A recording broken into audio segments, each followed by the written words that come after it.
Hello. I forgot to record today's live Zoom meeting, so I'm just doing a recap over the material we went over.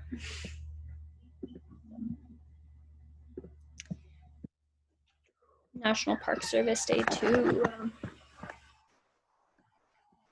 This is Yosemite Firefall. They would light wood here at the top of this part in Yosemite, and then they'd knock it over and spectators would watch it fall, and it was kind of a big event. They stopped it in the 60s, and it'd be kind of cool to see it once. If they could have it once a year and it wasn't too environmentally bad, it'd be kind of cool, but just a little part of the history of Yosemite. So the National Park Service officially got established in 1916. Yellowstone was back in 1872, and that was the first national park, but the National Park Service together officially was in 1916. At the time, there were like 35 random national parks and monuments, but this put them under a collective branch. It was called an Organic Act, which is how a territory is to be governed, and it was under President Woodrow Wilson. And they said the purpose is to conserve the scenery and the natural and historic objects and wildlife unimpaired for enjoyment of future generations. This is a little clip I played.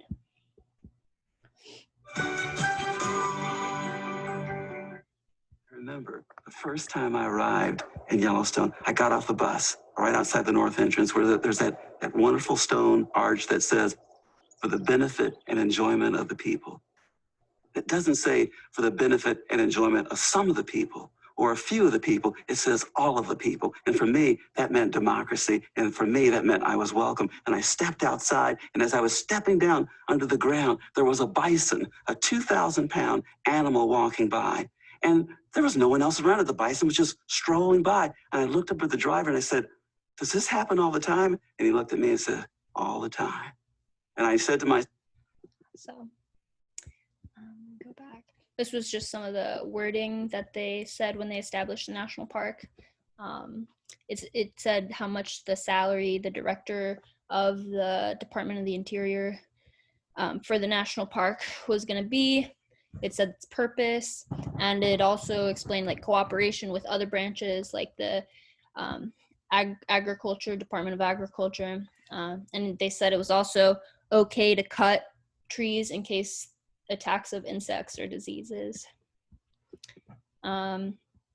This is a guy who got lost in Yellowstone for 37 days.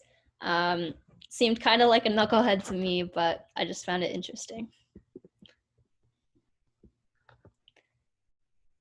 It's kind of fun.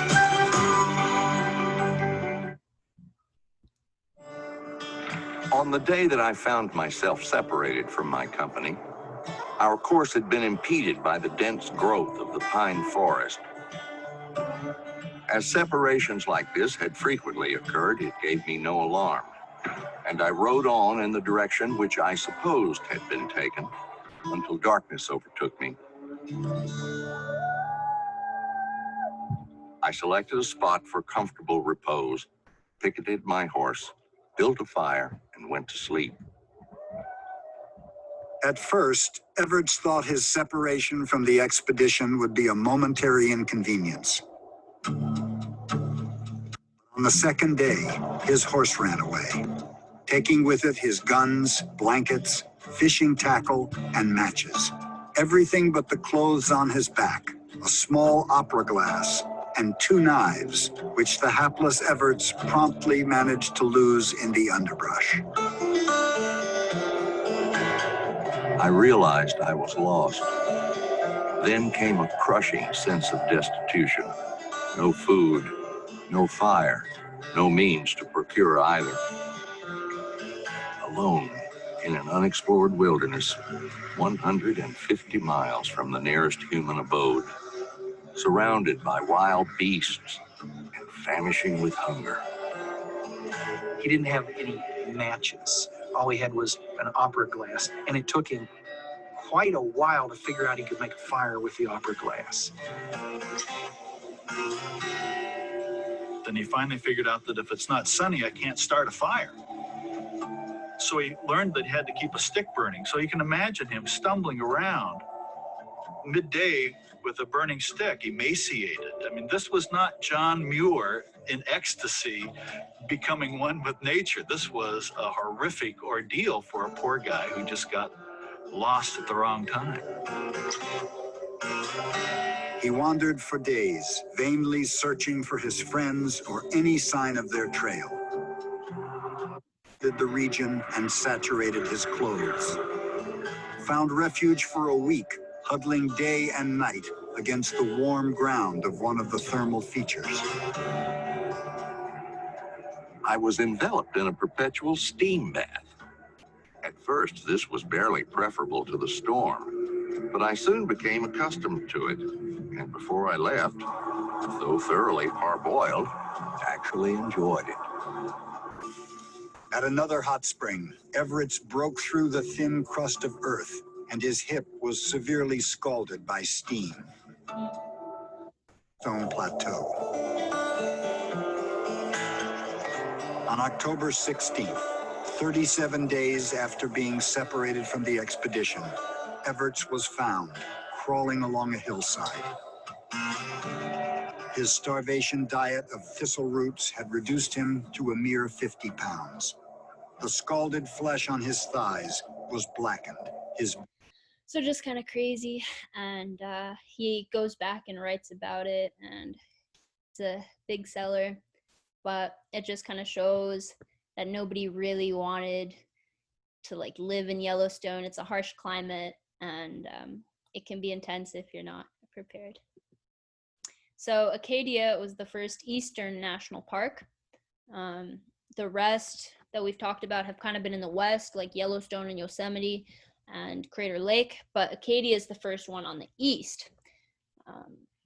It was kind of a place for wealthy people to meet and hang out, and there was a lot of debate and controversy in getting it to actually become a national park. Here, this is Jordan's Pond. It has really clear water. These little mountains back here are called North and South Bubble. You can have picnics, and like there's a little restaurant, the Jordan Pond House. You can get popovers, which are really good there. So yeah, just this idea that they didn't want Acadia just to be a playground for the rich. So this part here in green, that's what actually is a park. And a lot of other wealthy people have houses all around it. I was actually disappointed when I went recently that more of it wasn't a national park, that it was privately owned, but just to keep some beauty. I think what makes the park so pretty is that it has like mountains coming out of the water, and it's just nice. This here is Thunder Hole. Waves come in and it makes like a big thunder noise. So if you get to go. Something that my mom wanted me to emphasize is that fourth graders have free access to national parks. During their fourth grade year, they have to sign up somewhere, but take advantage of that if you can, if you have any siblings that are in fourth grade too. This is Mr. George Dorr. He's considered the father of Acadia National Park because he spent a lot of his life like trying to make it bigger and watching stuff happen. And so the same year that the National Park Service was established, they created Acadia as a national monument. Dorr said that they should do it a national monument just with the president's approval rather than waiting for it to go through Congress and everything to make it an official national park. Here, the sunset, it's like the furthest eastern national park. So sometimes it's like the first place you can watch the sunrise here in the States. And here is the Jordan's Pond seating, which you can look over. You can walk around the pond. There's different hikes and stuff. It's nice. This is John D. Rockefeller Jr. Sr. was the dad that made all the money in oil, and Jr. was really rich. And instead of spending all of his money on himself and stuff, he was actually really kind and bought a lot of land and donated it back to the government and to the national parks for everyone to enjoy. And this is in Acadia. These are called Rockefeller's Teeth because they're granite boulders that go along all the roads that keep you from like riding off. And he funded them. He funded some of the bridges. and he helped build some of the roads and stuff. John D. Rockefeller Jr. also bought land for the Grand Teton. This is in Wyoming, towards like the bottom of the Rockies, and he bought the land secretly because, I'm gonna go to the next slide. He knew that if people knew that he was buying a bunch of land there, the prices would go up and they would charge him more. So he did it like secretly, with the advice of Horace Albright, who we'll learn about in a moment. And he called the company Snake River Land Company, and they bought property up and then tried to give it to the government. And eventually they made a national park. There was some disagreements there. So yeah, Teton in French means boobs. This is him and his wife, and it looks like a park ranger of sorts.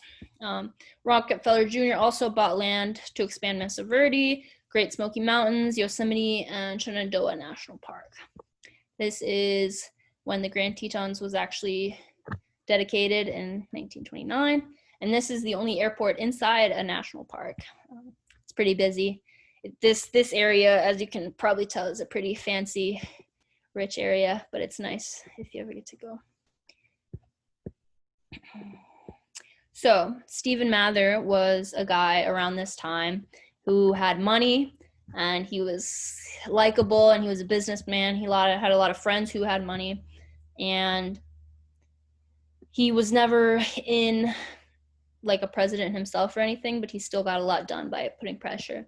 He expanded it, added these things. This is Mather right here. This is Albright, his right-hand man. This is Mather right here, sitting in the national park.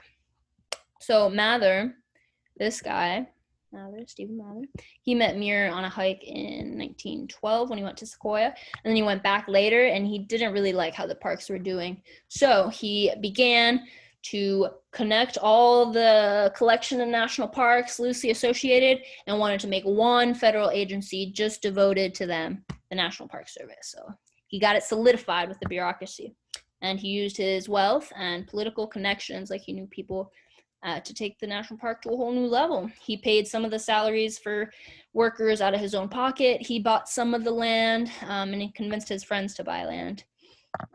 His assistant, Horace Albright, professionalized the superintendent and the park rangers, so made it more uniform. They gave them certain stuff to wear, certain regulations to follow, just made the national parks better. This is him here with a flag draped around his shoulders. So this is a little bit more about the uniforms. They would wear badges depending on what kind of ranger you were. If you were temporary, like just some seasons, or like chief ranger there, or this is an example of an outfit. Just dark pants, hats are classic, tie. Yeah. So cars were transforming American life. And Mather realized that without people coming to these parks, Congress couldn't have support to create support for these parks. So you need people to come to get Congress to do more about the parks. So that's kind of a important idea. But then some people thought allowing so many cars was like making a pact with the devil, and that they would mingle their gas breath, is what Muir said. And Mather also had the idea of a park-to-park highway linking all the Western national parks, so connecting like Glacier and Yellowstone and all that, so you could just drive through. This is a little transportation bike thing in Glacier, and these are the first cars to go into Yellowstone. This is camping. You could cut like an RV nowadays. So cars totally changed who would visit national parks. It allowed many more people to come. Yeah. These are kind of stamps you would get on your car every time you went in. Like every time you entered a national park, you would get it. So some people would start collecting them, like, oh, I've been to all these parks. I'm kind of happy about it. And nowadays, there's a park passport you can have and just get a stamp at different locations. This is Saguaro National Park. I live in Tucson. And then this is a kid's passport here you can get. So this was Mather's right-hand man. So when Mather wasn't around, he was the guy that helped him out. And honestly, Mather might have not been as successful as he was if he wouldn't have had Horace Albright to help him. He also helped acquire new land for several parks in the east. And when Mather became ill, Mather had like mental episodes sometimes, and he'd go to the hospital. And I don't know why he just wouldn't go to parks to get away, but he had like a photo of Yosemite in his hospital room. And Mather, or Albright, served as superintendent of Yellowstone and Yosemite for a little bit. He got an Audubon Medal, which is a bird society thing that we'll learn about. And after superintendent, he worked for the Borax Company, which is how Stephen Mather actually made his money. This is in Death Valley. And so just this idea of visitors coming and enjoying and learning about preservation, but without visitors, we won't have the support we need to continue our mission of preservation. Without preservation, future visitors will not be allowed to visit these amazing landscapes. So we need visitors, but we need the visitors to preserve it too. So it's kind of this toss-up. So this is a plaque at several national parks of Stephen Mather. Ting is his middle name. I did not realize that. And it says, he laid the foundation of the National Park Service, defining and establishing the policies under which its areas shall be developed and conserved unimpaired for future generations. There will never come an end to the good that he has done. So he was a good guy. And he left office in 1929 after he had a stroke. So his main thing is he got it solidified with the bureaucracy. He made it cohesive. He made it one thing. That's a picture of them draping it, but it's his grave. So this is Smoky Mountains in North Carolina. It has a blue haze sometimes because of the particles in the air. This is a Japanese photographer who got awareness and people caring about Smoky Mountains. This is Horace Cathcart, who's also an advocate for the Smoky Mountains. And this is deforestation, and kind of reminds me of the Lorax, chopping down all those trees. So it became a national park in 1934 after good people were like, protect this. It's not gonna be forever. They were cutting a lot. This is a landscape architect, which I forgot to mention on the first day, but he just helped design like certain parks. This is Central Park, and he helped look at the Berkeley campus design. There's a string of parks in Boston, which he helped design. And he went to Yosemite before it was a park and said, like, it's really pretty. And the trees are bigger than anywhere else. The granite walls are more sharp than anywhere else. And he just says that the really pretty places are for the very rich sometimes. So for everyone else, they're excluded from it if we don't make them public parks. This is egret, which is a bird in Florida. And this is the Audubon Society, which is birds, and it was founded in Massachusetts. So let's watch this little clip.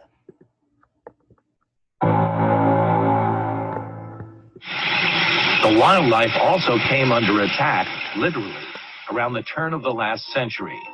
It was driven by a hot fashion trend, women's hats.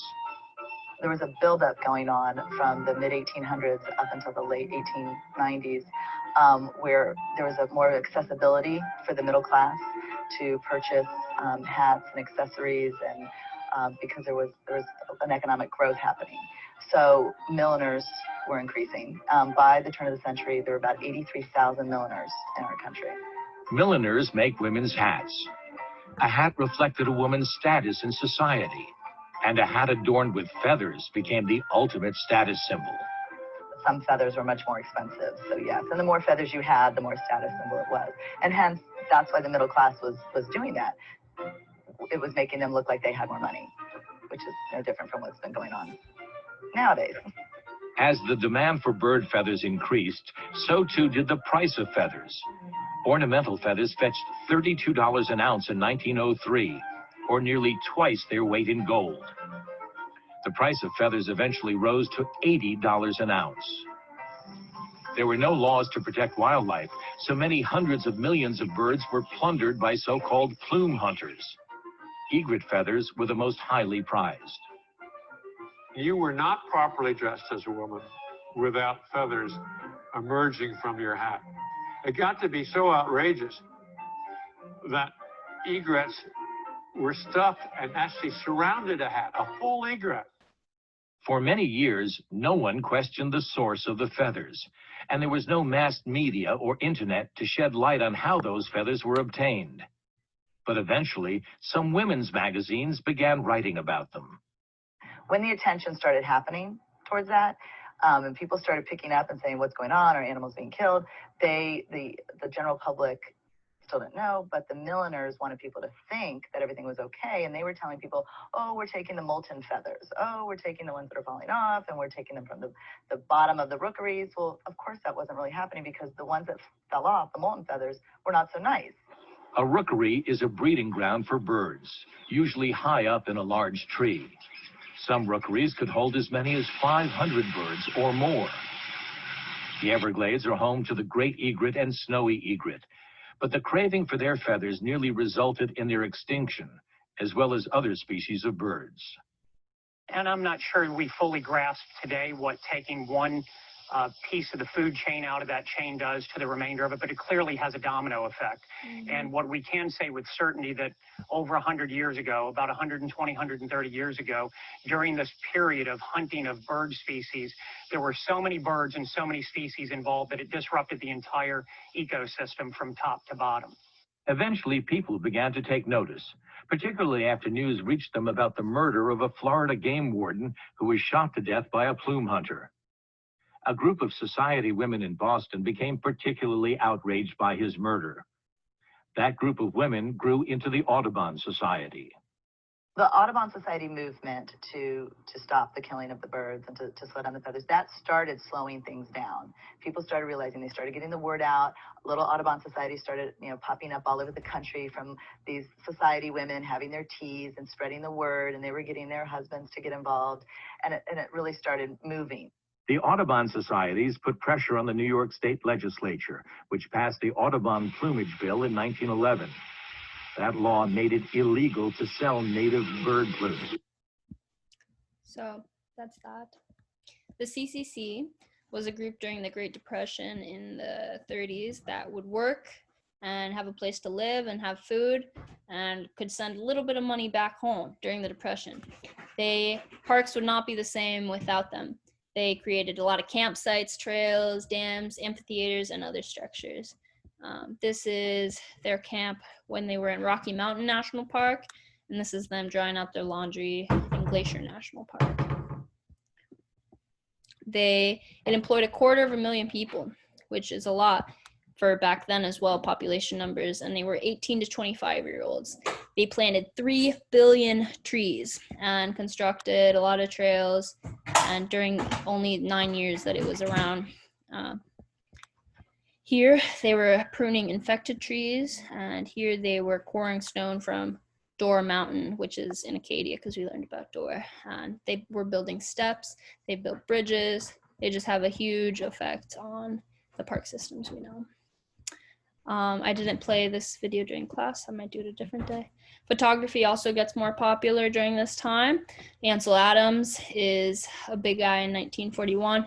This is one of his famous Yosemite photos, bringing more people out, wanting to go see it. With photography, he advocated for the parks, and he was later contracted with the Department of Interior to take photos of all the national parks, and he was a member of the Sierra Club, which John Muir founded. This was a photographer earlier on, back in 1862, and some of his photos convinced Congress to make Yellowstone actually a park.